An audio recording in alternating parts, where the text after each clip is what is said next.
إلهي وحولي هي دنيدو ما أهم ماشي عدالة إلهي كما الدنبيستان لغا موجين دنيدو الدار الابتلاء قال امتحامه ونقبل قوي تحامي نبلوكم بالخير والشر فتنة خير يا برواقع يا عافمات بالويق waxaad ku yeeshay miyaad ku sii kibri waa lagu eegay imtixaan kale baqa iyo cabsi iyo xanuun iyo faqri iyo dhib kale waa lagu eegay tasbir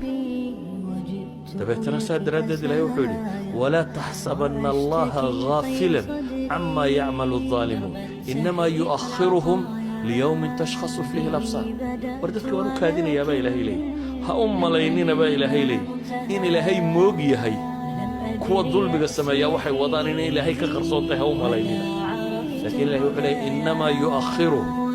ilaahay judgmentkooda wuxuu dib ugu dhigayaa abaalmarintooda dee maalinta abaalmarinta ilaahay wuxuu leeyahy inamaa yuwaffawna ujuurahum yowma alqiyaama faman zuxzixa cani innaari ninkii dadka waxaa loo dhammaystiraya qof walba abaalmarkiisu waa maalinta qiyaama waa suurtagal dadka ban abaalmarkooda wax ka mid ah in dunida loogu soo horumaray waa suurtagal waa suurtagal dadka qaar ka mid ah ciqaabtooda inay dunida ugu soo degdegto laakiin asalku waa maxay asalku waa yowma alqiyaama